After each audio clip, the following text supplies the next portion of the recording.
അബദ്ധത്തിൽ സംഭവിച്ച ചില കണ്ടുപിടുത്തങ്ങളെ കുറിച്ച് അറിയാം. 1853 ന്യൂയോർക്കിലെ സരട്ടോഗയിലുള്ള ലേക്ക് ലോഡ്ജ് റിസോർട്ടിലെ ജോർജ് ക്രം എന്ന അമേരിക്കൻ ഷെഫായിരുന്നു നമ്മൾ എല്ലാവരും ഇഷ്ടപ്പെടുന്ന പൊട്ടറ്റോ ചിപ്സ് കണ്ടുപിടിച്ചത്. അദ്ദേഹം കട്ടിയുള്ള പീസുകളായി മുറിച്ച ഉരുളക്കിഴങ്ങ് ഉപയോഗിച്ച് ഫ്രഞ്ച് ഫ്രൈസ് ഉണ്ടാക്കുമായിരുന്നു. ഒരു ദിവസം ഒരു കസ്റ്റമർ ക്രംസിന്റെ ഫ്രഞ്ച് ഫ്രൈസ് വളരെ കട്ടിയുള്ളതാണെന്ന് പരാതി പറഞ്ഞുകൊണ്ട് അദ്ദേഹത്തിന്റെ ഓർഡർ തിരിച്ചയച്ചു. കുറച്ചുകൂടി കനം കുറച്ച ശേഷം ക്രം വീണ്ടും ഫ്രഞ്ച് ഫ്രൈസ് ഉണ്ടാക്കി കൊടുത്തു. എന്നാൽ ഇത്തവണയും കസ്റ്റമർ സംതൃപ്തനായില്ല.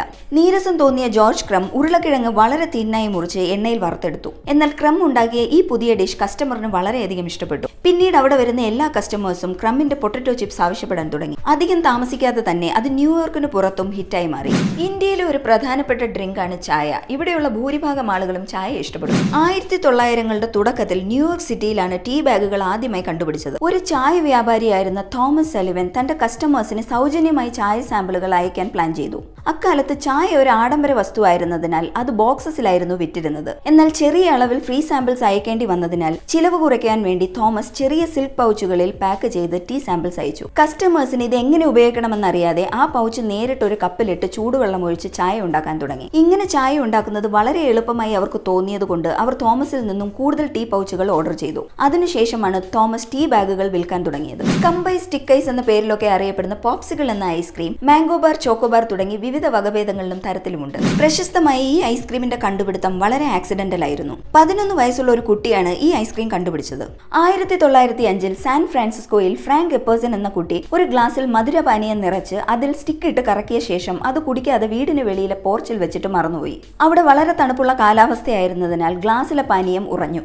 പിറ്റേന്ന് രാവിലെ പുറത്തു വന്ന ഫ്രാങ്ക് കണ്ടത് ഗ്ലാസ്സിൽ ഉറഞ്ഞിരിക്കുന്ന ഡ്രിങ്ക്സും സ്റ്റിക്കുമാണ്. കമ്പ് വലിച്ചൂരിയെടുത്തപ്പോൾ കൂടെ ഐസും വന്നു. അതായിരുന്നു ആദ്യത്തെ പോപ്സിക്കിൾ. എന്നാൽ താൻ ഒരു കണ്ടെത്തൽ നടത്തിയതാണെന്നും അതിനൊരു ബിസിനസ് സാധ്യതയുണ്ടെന്നുമൊന്നും അന്ന് എപ്പേഴ്സന് അറിയില്ലായിരുന്നു. ആ അറിവ് വന്നത് പിന്നെയും 18 വർഷങ്ങൾ കഴിഞ്ഞാണ്. ആ സമയത്ത് അദ്ദേഹം തന്റെ കണ്ടെത്തൽ പേറ്റന്റ് ചെയ്തു. ബബിൾ റാപ്പ് ഇഷ്ടമല്ലാത്തതായി ആരും ഉണ്ടാവില്ല. അത് പൊട്ടിക്കുമ്പോൾ കിട്ടുന്ന സൗണ്ടിനും ഫീലിനും വേണ്ടി നമ്മൾ എല്ലാവരും അത് പൊട്ടിച്ചിട്ടുണ്ടാവും. ബബിൾ റാപ്പ് പൊട്ടിക്കുന്നത് വഴി സ്ട്രെസ് കുറയുമെന്ന് പഠനങ്ങൾ വരെ പറയുന്നു. 1957 ആൽഫ്രഡ് ഫീൽഡിങ്ങും മാർക്ക് ചാവനീസും ചേർന്നാണ് ബബിൾ റാപ്പ് കണ്ടുപിടിച്ചത്. ഭിത്തിയിൽ ഡിസൈൻ ചെയ്യാൻ വേണ്ടിയാണ് ഇവർ ഇത് കണ്ടെത്തിയത്.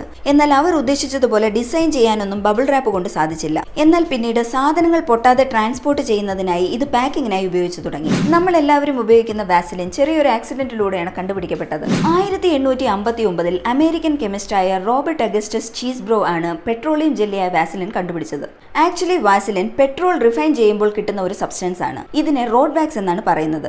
മുറിവുകളും പൊള്ളലുകളും സുഖപ്പെടുത്താൻ എണ്ണ തൊഴിലാളികൾ ഈ റോഡ് വാക്സ് ഉപയോഗിച്ചിരുന്നു. ചീസ്ബ്രോ റോഡ് വാക്സിന്റെ സാമ്പിളുകൾ ബ്രൂക്ലിനിലേക്ക് കൊണ്ടുപോയി. അതിൽ നിന്നും ഉപയോഗയോഗ്യമായ പെട്രോളിയം ജെല്ലി വേർതിരിച്ചെടുത്ത് വാസലിൻ എന്ന ഔഷധ ഉൽപ്പന്നം നിർമ്മിക്കാൻ തുടങ്ങി.